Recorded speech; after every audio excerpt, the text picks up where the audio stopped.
What is a man today? And the biggest question, are we growing? Are we confused? Are we going backwards? Who wants to kick it off? Elon Musk is the richest man in the world. He doesn't get everything he wants. Donald Trump is a billionaire and the president. He doesn't get everything he wants. So who are we? So social media to these young men with no men in their lives, what's been the impact that you've seen on how much social media is really raising them? No matter how many times you get knocked down or how many mountains are put in front of you, always find another way.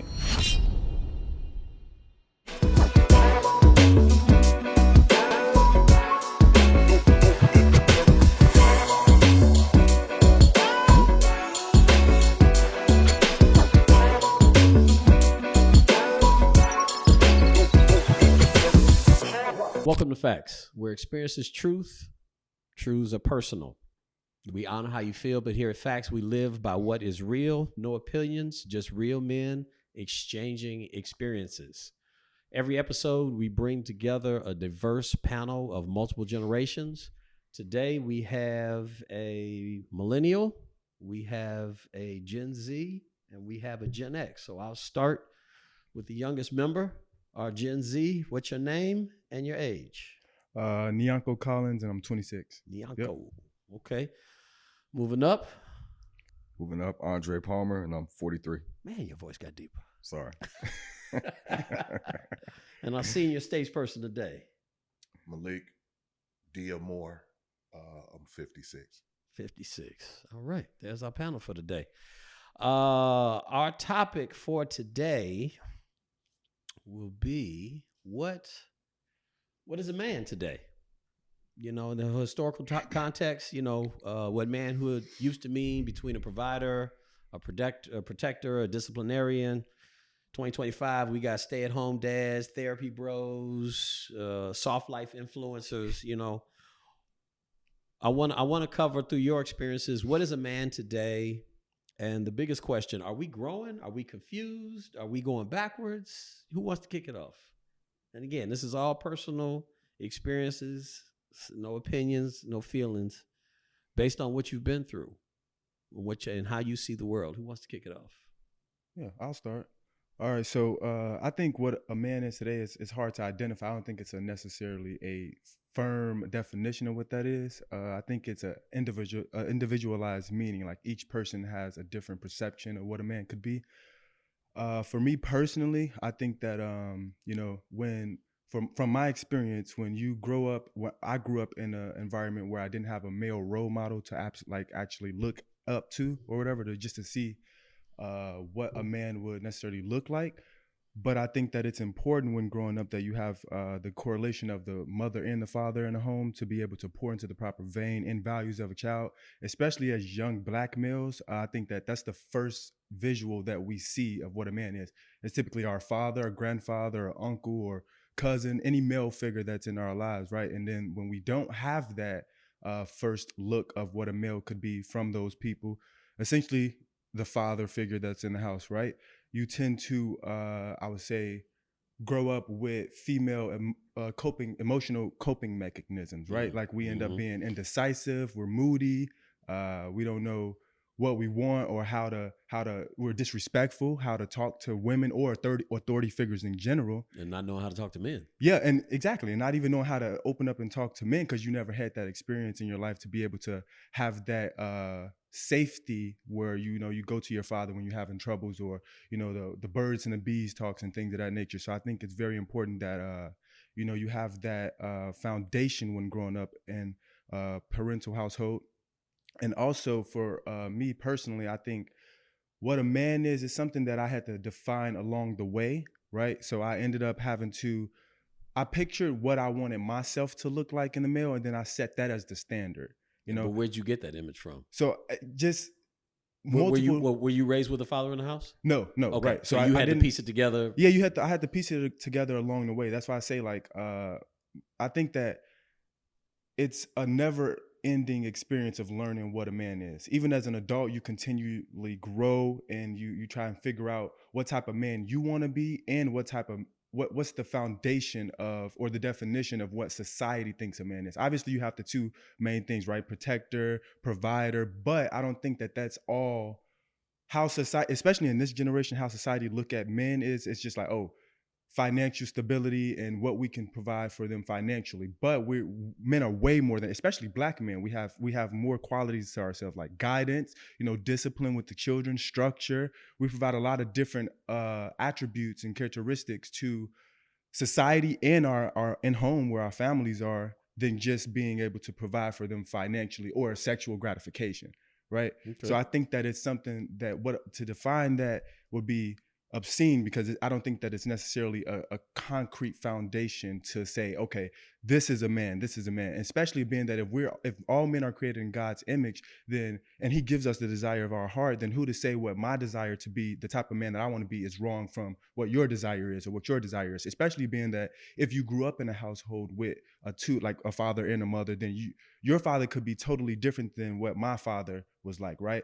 Some people see fathers and their fathers are abusive or alcoholics or drug addicts, and they think that survival means to be a man. Like you have to constantly fight to survive in the world for any mean, like financially, emotionally, physically, anything, And then others have it where it's like, okay, well, they have proper guidance of what a male figure is by saying like, okay, they're emotionally available to you. Your father is emotionally available to you, financially supportive, and anything that can help you, right? So everybody's perception could be different depending on what your initial introduction to what a male figure is like, or what whoever you think is a man, essentially. Okay.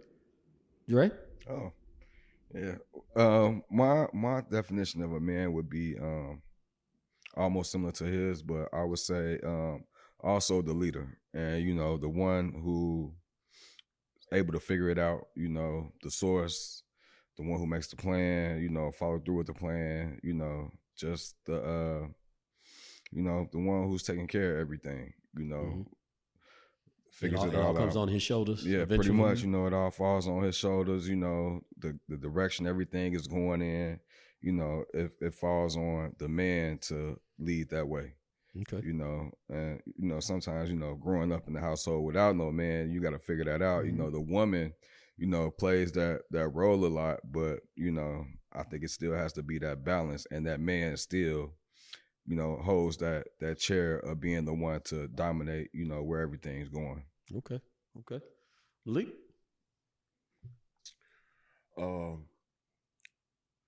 Like both of the brothers were saying, to be a man, it's not one specific definition, and I'm gonna say being like, for somebody born when we were born compared to if you was born in the 80s or the 90s, you know what I'm saying, and what your definition of a man might be. Definitely, well, in my opinion, definitely a provider, a leader. Well, not your opinion. What's been your experience at 55? What does a man ultimately come down to as a father, as a provider? Well, you know what? I'm gonna kind of bleed into my next part. What you thought a man was, and at 55, 56, realizing what a man really is. How close was your original definition to what it has evolved to at 56? Yeah, I didn't say this was gonna be easy. It totally has evolved to being a person who listens, counsels,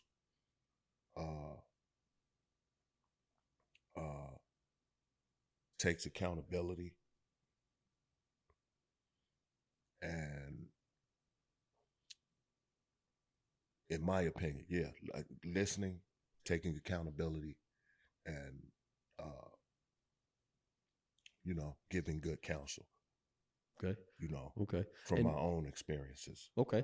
And Nico, now you're in the military, correct? Yeah. Okay. Yep. Now, one thing that's always fascinated me about the military is the fact that they can take people from different walks of life, different races, different social economic backgrounds, and get them all on the same page And basically it's accountability, discipline, and looking out for the next person, right? Mm-hmm. To me, my experience at 55, that's being an adult, but it's really being a man, because men are usually head of household. So you have to have those qualities in order, you know what I'm saying, as a foundation. If you have nothing else, if you can't be accountable to your family, to your friends, stand on your word. If you have no discipline to remain loyal in a relationship, to handle the duties of a father, productive member of society, whatever that is for you, you know, and being able to function with other people. Because one thing that I've come to understand,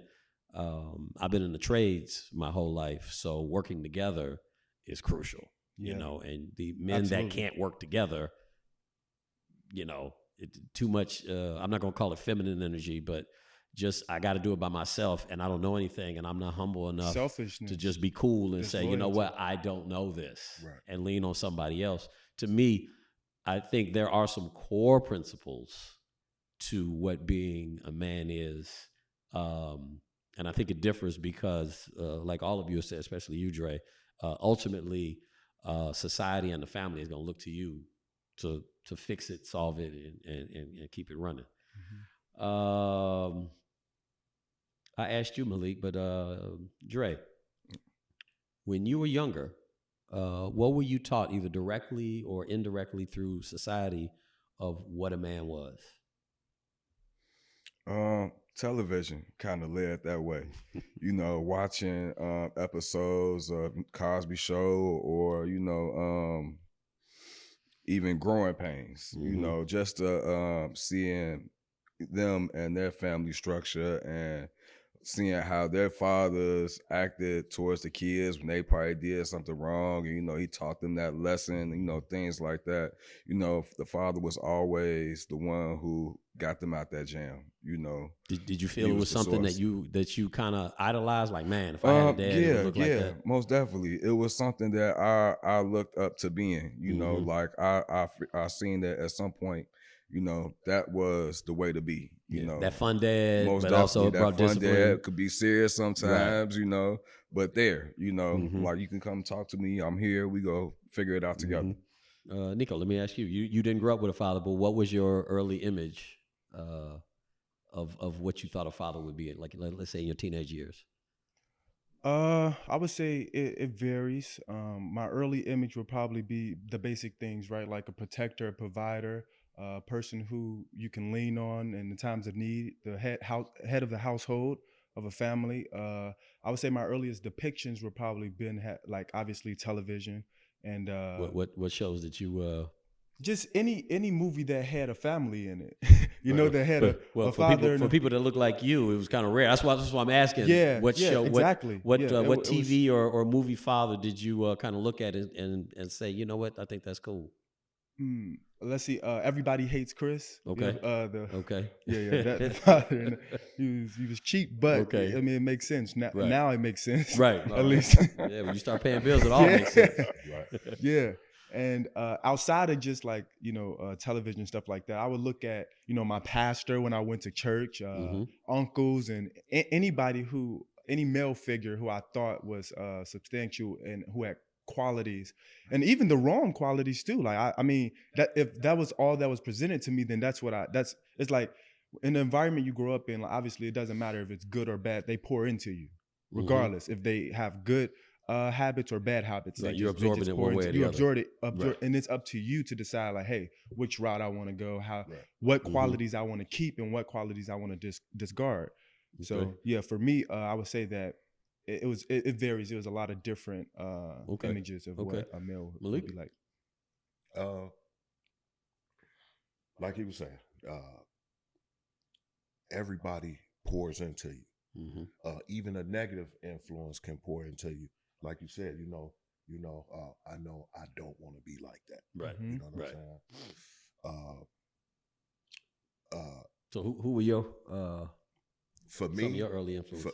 For me, coming up, and not just TV on the street, somebody in the hood. Yeah, I got you. For me, coming up, man, I had 9 uncles. Oh, Okay. My mother had 9 brothers. My daddy had 2 brothers. So you were raised with your dad? He was around. He was around. Okay. He didn't live in the house with me. My step-pops was in the house with me. Okay. So you had a stepfather, a father, and 9 uncles. Okay, so you had nothing but men around you. Okay. You know what I'm saying? And cousins, older cousins. You know what I mean? So when it comes to male influences, man, I had them all. But what was most prevalent to me amongst them all was leadership. You know what I'm saying? Being in charge. You in charge, then you got to run it. Right. Right or wrong. It's on you. Yep. Yeah. You know what I'm saying? Like I go out with my cousins. It's like, oh, y'all got to take care of him. You know what I'm saying? So now I got to listen to them, even though they're not adults. Right. And they're probably on nonsense sometimes. Yeah. Sometimes, but they look they out not for go you. exactly. Yeah. Okay. They gonna do what they do, but as far as me, they gonna, hey man. Right. You know what I mean? Make sure don't do this. Don't do what I'm doing. Exactly. What go ahead. So it's like a chain of command.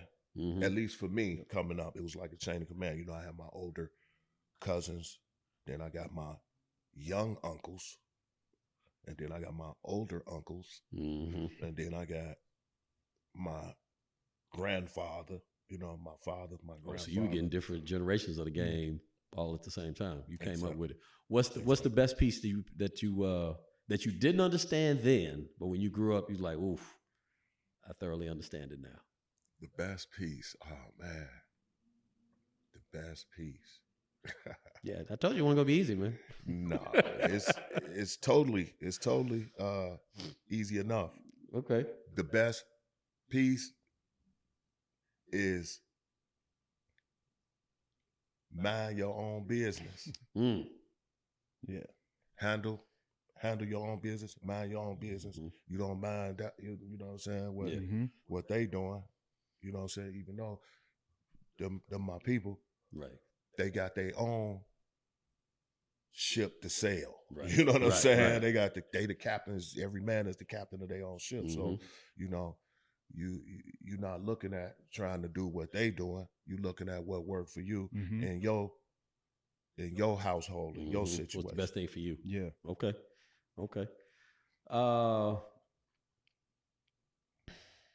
What pressures do men face today that are perceived as something new that men didn't have to worry about years ago? I'm gonna start with the youngest one here. You don't know nothing about years ago, but I'm curious your perception of an old school diehard man, especially being in the military. I'm sure you run into old officers that talk about what the military was and what men were versus what they are today. But what's been your experience, the differences that you see? I don't know too many differences, but what I can say is a lot of the things that I see in today's generation that men, like some pressures, are essentially, and it's the main one and it's always talked about, but like the whole mental health thing, right? About how men are supposed to just suck everything up and keep pushing or be strong all the time and just being able to not express their emotions without seeming weak, vulnerable, or just incapable in a sense. So I think that the expression piece, like just being able to, and even in spaces like this with other men, right? Just being able to openly talk about certain situations or even things at home, like whether it be with your spouse or children or kids or anything of that nature. I think that a lot of men typically hold that stuff in. Obviously, right? It's a highly discussed conversation where it's like, oh, men's mental health, but it's prevalent. It's real though. Yeah. Like, and I still see it today in this day and age that it's just like men don't often get to be open or vulnerable with other people without being judged. And I think the stigma around that is what prevents us from even wanting to take that leap of faith and trusting people to open up to them and talk to them or discuss any troubles that we're having or even in the need of help. You know, like if somebody's down bad, if it's a man, he gonna suck it up. He gonna do what he got to do to get through it. He's not even gonna open his mouth to either ask the next person for help, right? Just based off the simple fact that he doesn't want to be judged. He doesn't want to be looked at less than. He doesn't want to be like seem weak or just like I said, incapable. So I think that that's one of the things that we have to work on as a society, especially as Black men. You know, we Shahrazad Ali said it best in her book, The Black Man's Guide to the Black Woman. Black woman, yeah. She said, you know, the Black man is the most neglected race of men on the planet. You know, and I think that we don't necessarily get to have be in spaces or even feel the need to express or have the attention that we need to better ourselves, because we look at it like the stigma around it. We're like, hey, well, I can't say this, I can't do that, or I'll be weak, I won't be the head of my household, people won't come to me. I'm supposed to be the end all be all, right? Like I'm supposed to be the guy who everyone comes to, everyone asks for help. But if in the need, like I said earlier, right, when even growing up, when men, us Black men, when we are in need, we don't have anybody to reach out to. But when everybody else is in need, they come to us. It's like when you have two cups, right? If I'm constantly pouring into everybody else's cup and then my cup is empty, who's going to turn around and pour into my? But you have to constantly, and it depends on your religious preference too. Because for me personally, when my cup is empty, I go to the Most High. You know, I ask God for more. Fill me up, fill my cup up. You know. Well, you know, but that's the reason that I created FAXX, because the number one place where men can be vulnerable, and please chime in on this, is when we're sitting with other men. And I think that subconsciously we know we're all going through the same thing. So I can be vulnerable with this dude I don't even know at the bar watching the game for 2 hours, don't even know his name, but we can kick it for the whole time, and you feel vulnerable in that space because you got nothing to hide. I got nothing to hide from you. 9 times out of 10 you feel the same thing I have. When you were in the barracks, right? Basic training. Y'all shared a lot with each other. Hell, everything. Exactly, because y'all are in the same space, you know, and that's what men do independently. When we're just kind of kicking with each other, removed from society, removed from women, and it's just us, we get to open up. And you did something earlier when you were speaking. You quoted a book on FAXX. You give me hope for that next generation. Thank you very much for that. Dre, the same question. The image of what you thought a man was, and now being a father, a grown up, doing grown things. What has changed? What has stayed the same? Man, what has changed? I'll say what has changed is, like I was saying before, women have kind of like took more steps into, you know, what the man is doing, and they are you playing that role. Playing that role, and you know, they're taking their place in society as they should, you know, when they're doing what they're doing. And you know, you do have men that's falling back, and you know, now they're, you know, taking care of the household, and you know, and letting her, you know, lead the way and stuff like that. And I see quite a little bit of that. And you know, for myself, I have to double down on that mental thing, because I see it too much myself every day. And you know, even when I was in the service, and, you know, it was like the end of them being very aggressive and yelling and, you know, very controlling, and, you know, damn near putting their hands on you, you know, to that point to where, you know, the classes after me, they had mental stress cards. Right. Too much. Yeah. You know, it's too much. Time out, you know, and I'll be like, man, why we didn't have that card? Why brainwash me, you know, and get me to that point to where, you know, I have to be a certain type of way. Because the generation before you, they were putting their hands on you. You know. Like, military men, do you think the military, just completely off topic, do you think the military is better or worse because drill sergeants can do less to you in basic training? They producing better soldiers or worse soldiers because you can't, you know, physically toughen them up? Just curious. I think it's a mix of both, because you do... you, according to rules and regulation, you can't, you know, touch them, but there's other ways to get to people to help them evolve rather than just physical like touch, you know. What you think, Dre? You think it's better or worse? You think your class came out better or worse than the Don't Touch Me class? Man, I would have to say that it's so much technology now, you know, besides from where I went to where they don't have to be that way.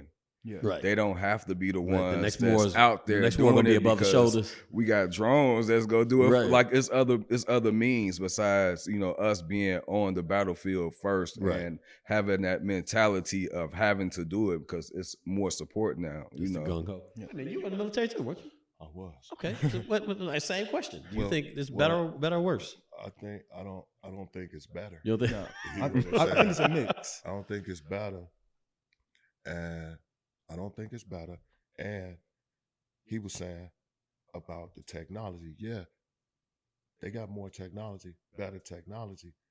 But a lot of those lessons that we went through in basic and AIT or whatever, Yep.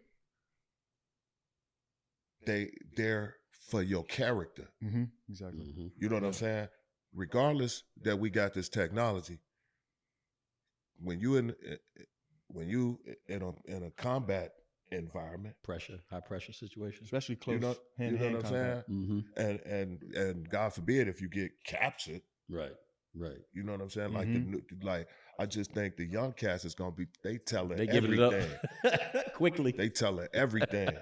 Whatever they know, they Right, you ain't know no what I mean? secret safe. Exactly. And there's So, certain things that they don't even teach, like tactics for, like, you know, when you were to get captured, they don't even teach some of those things anymore. Like certain things, like say for example, if you locked up in a room, like a lot of people don't know, but our belt buckles have 7 straps to it, so we can keep track of the days and the time. You know what I mean? Like, and it's a lot of things that's hidden on our uniforms that people don't even know about. Like we have one thing. It's like a reflector that only people in our military can see. Like if they were flying in a helicopter, if we were lost in the woods anywhere, if we open that up, like it reflects up a certain color to them. So know? they're not even But teaching survival they don't tactics. touch on those different things anymore. In Well, the well, military. you're operating a drone from 10 miles Yeah, away. you can be gotta- operating a drone all day, but like in the Army, at least the branch we do more so like close combat, you know. So like for the Air Force, they can do drones all day. Marines, you know, Navy, they all have their different battle tactics, but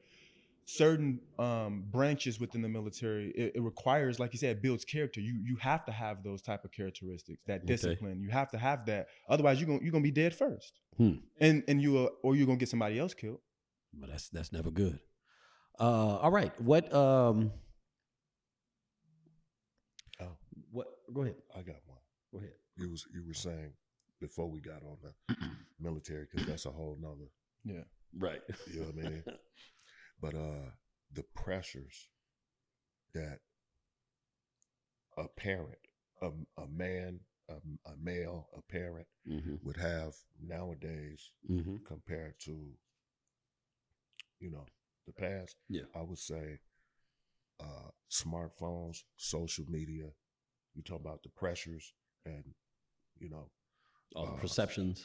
But have you seen? I haven't seen that men succumb to the pressure of looking good as a parent social media. as much as women do. Yeah. I don't think we care. And that was That's the been my next thing. And experience. that was the next thing I was going to speak on too is the smartphone, social media, the pressures of how things are or should be perceived Right. in somebody's own perception. You know Do, what do I you mean? see men succumbing to that as much? Not so much as, well, yeah, some, but having to deal with people who are succumbing to Yeah. that. Yeah. All You know these what I'm we saying? got. Yeah. There was a. Even if you not going, everybody around you going. Yeah. Right. And you got the Yeah. the pressure. That's what I'm Yeah. talking about when I say the Mhm. pressure. In my own experience, you know, just the kids, you know, back in the day, we didn't have social media. So when you didn't have nothing to do, you knew the kids was out playing Outside games, playing, yeah. inventing game. And we used Mhm. to make up a game. Oh, for sure. Yeah. You know what I'm saying? Foursquare. But like now, Mhm. the shorties, when they ain't got nothing to do, they on social media. If they don't got that, they don't got nothing. Right. If they don't got that, no imagination.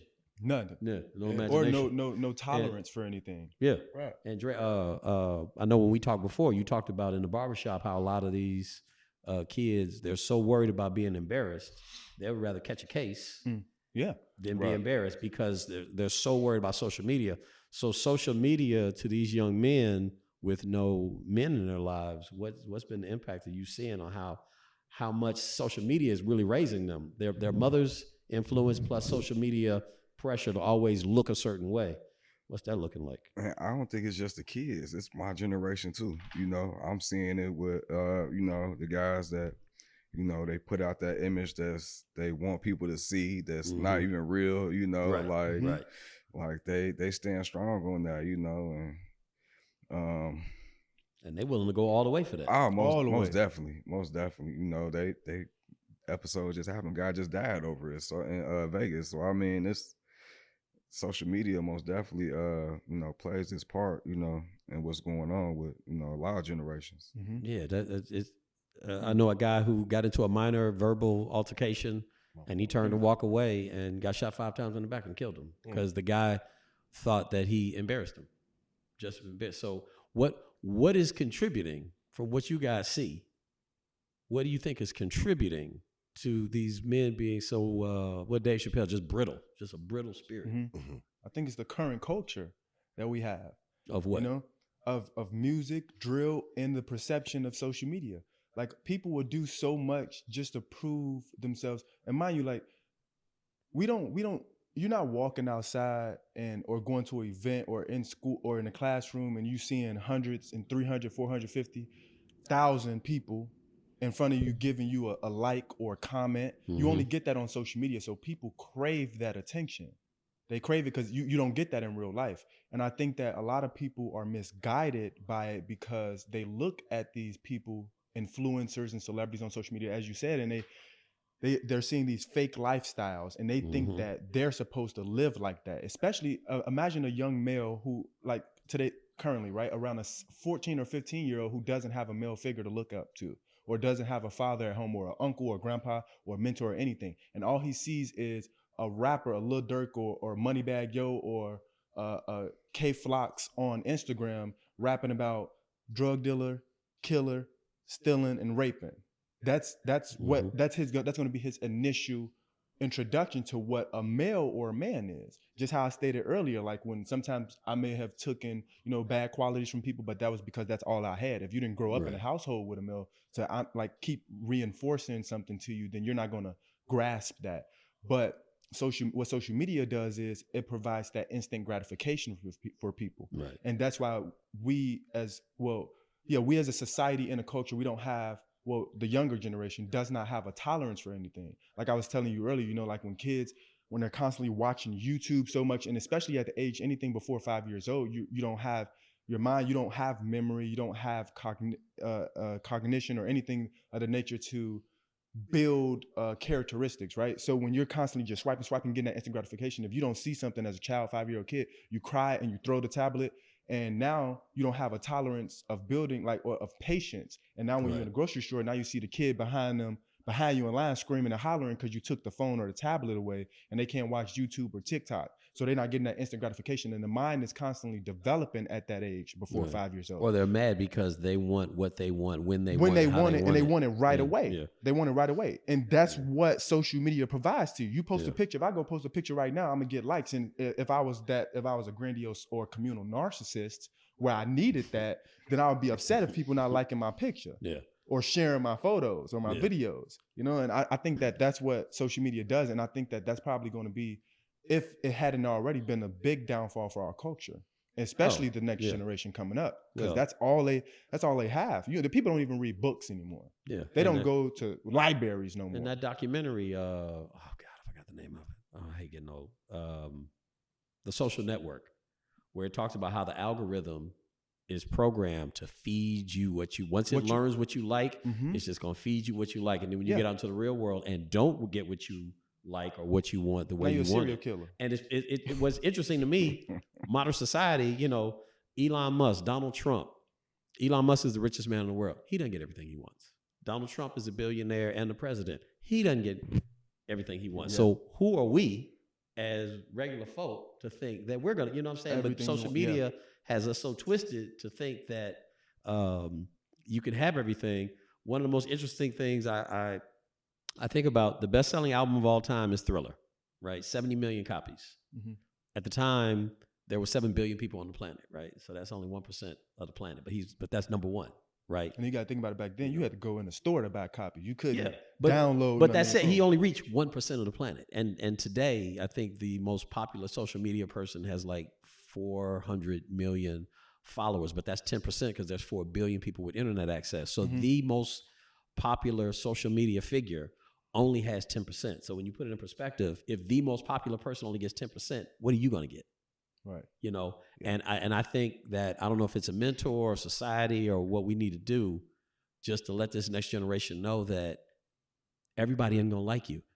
Even if 10% like you, you're the best. Yes. So for everybody else, you're going to get, you know, and out of everybody, my thing that I like to do, I look at people with 200,000-300,000 followers and I see how many people actually like their posts. So you have 100,000 followers, but you get 5,000 likes. So it's like, yeah, they follow you, but they don't really interact. Right. You know, they hit a button to follow you and they could care less. A lot what of you them post. be bots too. Yeah. So and they probably create their own bots to build their follower list up. I gotta figure out how to do that to build this podcast. No, yeah, me too.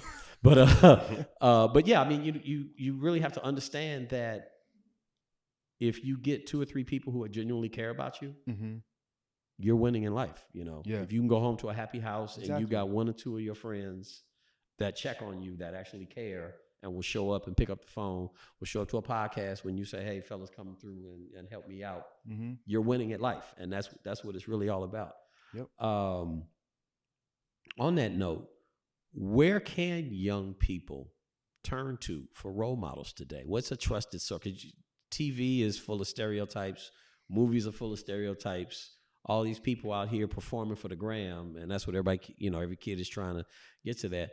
Where can young men turn to today to find some kind of role model? Anybody? I think the role models have to be the ones reaching out. You know, like I think the older guys have to take more of a role to making themselves more accessible to the youth that's trying to learn, because you know sometimes you got to grab their hand and pull them in. You know, they're not looking for exactly. They don't know what to look for. You know, because they just seeing what's presented to them. You know, they don't know that it's people out here that's trying to help guide them and show them a better way. And you know that source is kind of limited. So, you know, it has to be more, you know, brought to them besides them having to go find it. Yeah. Instead of making a kid that doesn't know any better. They don't know what to look for. Right. They wouldn't know what to look for if they said, because they're going to gravitate towards whatever's hot. And whatever's hot is probably something they don't need. What do you think? Excuse me. And you know what that comes from too, right? It's like, you know what they used to say back in the day about raising a child in the direction that you want them to go. You know what I'm saying? I'm guilty of that my own self when I was coming up. Even though I had all these male role models, and they had all type of jobs. You know, my grandfather was a sharecropper. Okay. You know what I'm saying? My daddy owned business. My stepdaddy had good job. My uncles had jobs. So I knew about working. Right. You know what I'm saying? But it wasn't fun. It wasn't dangerous as some of the other things that tempted you. So check it out. I knew about working, but at the time, our generation was telling you, you ain't got to do what they was doing. Right. You can be better than that. You can be the president and you can do Right. this and this. And then, you know, like entertainment was different. You know what I'm saying? When we was coming up, it wasn't something that a lot of us could do. Black people could do. You know what I'm saying? And the ones that were doing it, they were really exceptionally talented. Yeah. Well, you had to play something or sing something. Now you just rap. Yep. Yeah. Now you don't even have to have no talent. You just got to have the followers and the camera. Exactly. Just You need know a what I'm camera. saying? Just get the camera. Camera and need that that's your camera. fan base. Yeah. Exactly. That's a good point. So No qualities. So what the point I was getting at is just man, I forgot. But this is your future. This is your future. When over 50, you stuff just start forgetting. disappearing. But yeah, man. But that's a good point. That's a good Yeah. point. That for us to be entertainers, you either had to sing, which either you can do or you can't, or you had to learn an instrument. Now it's just hitting the button on your camera and saying something dumb. or doing a dance. Or doing the dance. So, to piggyback what bro was saying about not knowing what they might want to do at a young age, is like, because for me, it was like you had all these role models. People were, black people were having businesses and thriving. Yeah. Everything in our community looked like us. You know what I'm saying? Coming up. Yeah. But it's just like, it's not like that anymore. Yeah. You know what I'm saying? And for me, I didn't ever really know what I really wanted to do because I had so many options. Right. And you were told you could do anything. You know what I'm saying? Yeah. I had so many options that I just kind of did whatever until I landed somewhere, which, if you ask me, I would say it was late as hell, you know what I'm saying? What happened when it was supposed to happen? You had to experience right, some things. yeah. You gotta, it's hard to make a live choice and until you sample enough things. Exactly. Yeah. But you definitely need the older cats because they've been some places. Mm-hmm. You know what I'm saying? Yeah. And they, and you got to pay attention too, because you might find interest in something, something in there and give you some guidance. Yeah. Okay. And I'm just saying, for me, I never really had a specific direction on where I wanted to go until, I picked my own. Yeah. You know what I'm saying? I didn't have a person, hey, you should do this. Nobody really impacted you to say, man, I really want to be like, out of all the options that you had for male, nobody really sparked you into, man, I really want to be like that. You still were looking. Not until, until I got older. Yeah. Maybe my 30s.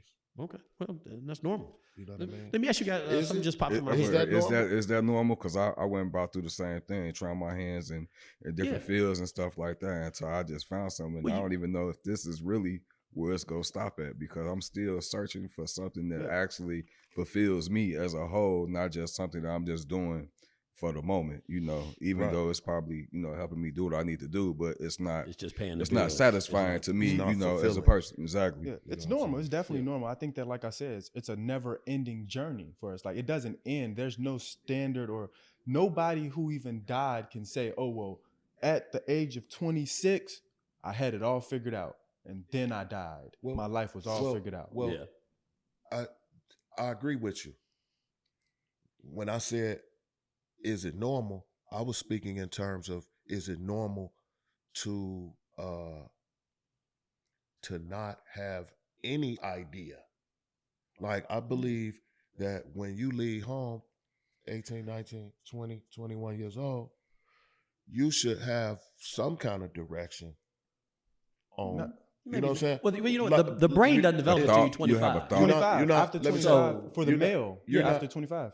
Whatever you pick, like you said, it's not going to be what you Right, it's what you got to do. what you plan on doing forever. It might be. Some people maybe, find get their stuck. profession Lucky enough. early. Yeah. But But if your brain doesn't develop till you're 25 and you're leaving the home in 19, 20, can't. 21, There's no way but possible it's- you can put something into play and say, this is exactly what. I think it's perfectly normal because we're constantly growing and just evolving, Like, you got to think about it. Like, you can't say like, oh, well, I got to this age and I haven't figured out exactly where I want to go in life, because when you're constantly like moving around, your environment plays a big role in it as well. So you're constantly finding out new things about yourself, and your environment is contributing to your overall growth and success. So like, some people go years and years and years. Like, for example, I know my aunt, she's 60 and she just got her PhD. You know what I mean? Like, that's just saying like, okay, well, it took that many years to figure out, well, this is what I want to do. There's no time limit to it, you know? Like Right. you can constantly just keep growing and keep figuring things out. It's just a way of life. I don't think nobody ever has it all set in stone what they want to be, or have it set in stone and successfully achieve it. Yeah. Well, and If it's given to them, though. Exactly. Yeah. Unless No, it's no, given unless to it's them. given to So- them. So, Most definitely. so what I'm saying, I agree. What I'm saying, it's a difference in you saying, "Oh, this is what I want to do," Mhm. or just something that you want to try. Like Yeah. you gotta have something, whatever it is. It's Yeah, something like guiding that you to that. Yeah, Yeah, like some sort instead of ignition. not Yeah. like I'm saying. When I left home, 18 years old, Mhm. I had no idea.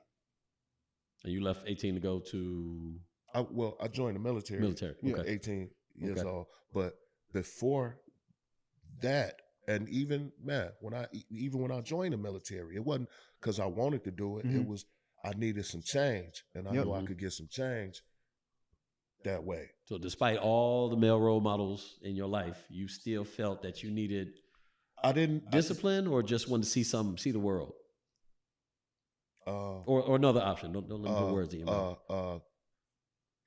I already had the discipline. Okay. You just want to see something other than the South Side.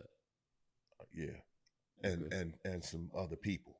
Yeah. Okay. You know, Change you your go to environment, school, most you read definitely. about these Yeah. people. You know what I'm saying? Yeah. But what I'm saying is like, man, I had no idea. Like Mhm. garbage man, mailman, policeman. Right. Like What else is like, there? I didn't want to. You know what I'm saying? I didn't know. I didn't have a baker. I didn't know. So you didn't like the options in front. You're like, I don't want to do any of these jobs I see in front of me, or let me not make my choice until Until I see some, I go around some the world and stuff. see some things. You You know what? I what? mean? What trips me out? I've done a lot of work in the public schools, Chicago public schools, and all over you see pictures of athletes and entertainers. Mhm. You don't see Dentist. dentists. You don't see the Veterinarians. engineers. Right? It's all Engineers. entertainers and athletes. What Mhm. about when we was coming up? We didn't just have athletes and entertainers. No. Right.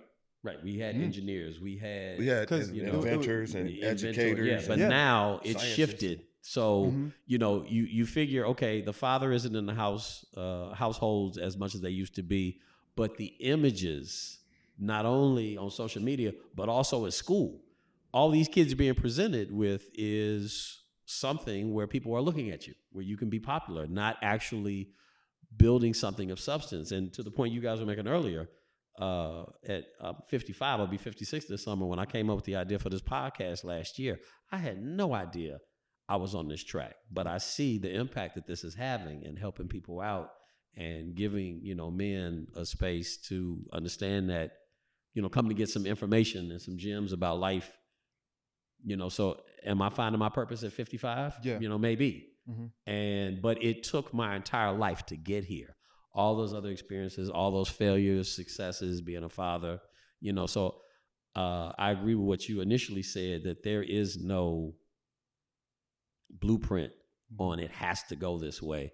I think the most important thing is you just have to keep experiencing things Yeah, you have. and being true to yourself and what you and pursuing things that interest you, that will lead you to something. If you're chasing money, you're gonna lose every time. It's got to be bigger than money. It's got to be bigger than yourself. It has to have a purpose. Yeah, you can't satisfy yourself. And I think that's where a lot of stuff is today.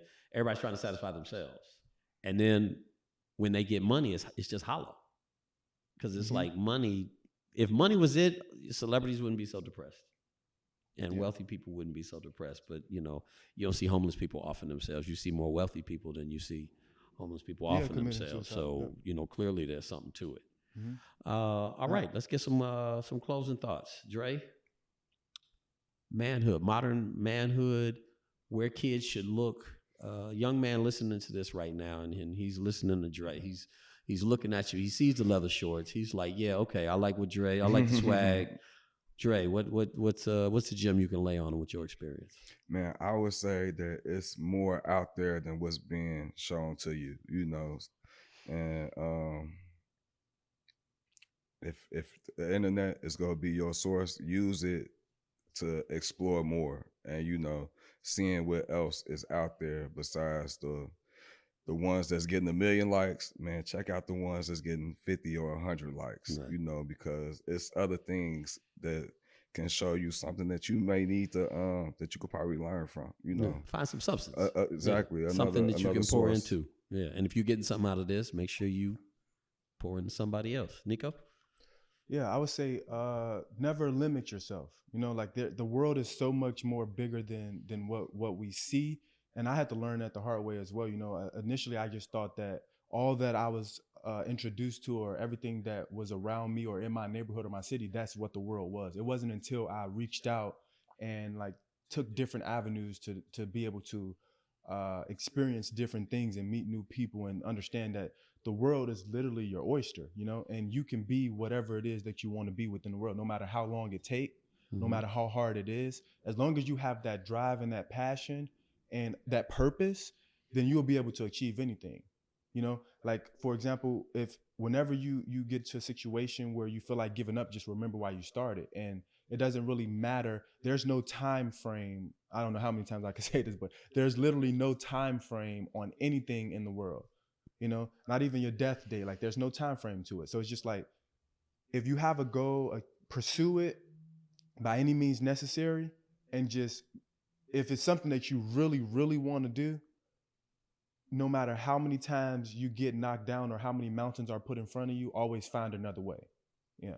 And remember the curse of careful what you wish for. And, oh yeah, be careful. Because my experience, you know, let's chime in on this real quick. My experience, anything that I've really wanted, I got.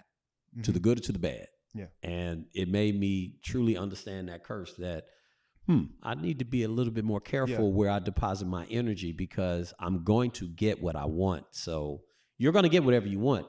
You better do your research. Yeah. To make sure. I had an experience with that as well. It's just like, you know, sometimes I think to myself, I'm like, well, like I pray for something really, really hard. I'm like, oh, I pray for it. Then when I get it, I'm like, it comes to you in a different form. It's like you get what you want, but it's not. You didn't really understand what you were asking for. You didn't really understand what you was asking for, so it's not exactly what you thought it would be, right? That's like, for example, I see a lot of like memes and poems and stuff where it's like you can pray for flowers, right? And God will give you a storm to grow the flowers. To grow the flowers. You weren't ready for the storm. Yeah, but you wasn't ready for that storm. You didn't know what it took. You just wanted the end result. You just wanted the flowers. You just wanted things to blossom. You just wanted the beauty of it. But you didn't know, like, okay, well, you can get that. You can get everything your heart desires. You can get it. But you got to understand the process. The process in which it takes to get to those things and the repercussions that you can receive after you got it. Or the sacrifice that you have to put in to exactly sacrifice to achieve it. Yeah. Maalik? What would I tell the young cats? Man, stay humble. Stay humble. Always be open to learn. And you'll figure it out, man. You know, you can always look around and see people doing things that might interest you. You know what I mean? So keep your eyes open. Keep your eyes open. You know, find a way or make one. Yep. Make your own lane. You know what I'm saying? You know, that was the advice I got when I started this. They said, well, you know what? Don't create your own playground that everybody else wants to come to. Don't try to jump in. If no one else is doing what you think needs to be done, create it. Right. Create it and then make everybody fall in. Come around to you, you know, because there's a lot of truths. I started this because there's a lot of opinions, and you got YouTube channels where somebody gives a reaction and somebody else makes a channel where they're giving the reaction to the reaction to the reaction to the reaction. It's like, okay, when do we get to the facts? When do we get to the truth of what? That's your opinion, and that's cool. But what's the actual truth that people can go to and get the truth? Then you can get your opinion. You can form your opinions later. Yeah, the facts. But what's the basic fact of how this works? And I didn't see that, so I decided to create that. And it's interesting how people are coming along saying, okay, yeah, let's start there. Yeah. If you start with the facts, you really can't go wrong. But You better know what you're asking for. Yeah. All right. Any other final thoughts? Anybody else? We good? Man, take care of your mental. Yeah. You know, like take care of your mental and, you know, your space and, you know, put yourself, you know, in the position to where, you know, you can survive. Yeah. Because your mental will take you out, you know, and it leads to all types of things, you know, that we have to witness, you know, in life, you know, people with childhood trauma, you know, stuff like that, they're holding on to and running to drugs and like, man, take care of your mental, you know, that's like the key it'll make thing. you sick. Take care of the people who take care of you. If you got somebody who actually cares about you enough to check on you and go out of their way, pour that back into them. Yeah. I think so many of these people, it's like, oh, I got one. Let me see if I can get 20 more of those. Like, no, you only go get 2 or 3 if you're lucky. So take care of that. All right, fellas. Yeah. I appreciate it. Let's go ahead and do a toast to our wonderful sponsor. No doubt. No doubt. Get to your nearest, man. Get to your nearest. Fellas, I want to thank you for coming in. I wish you all prosperity and safety. And let's all be a mentor to somebody. Keep something bigger than ourselves.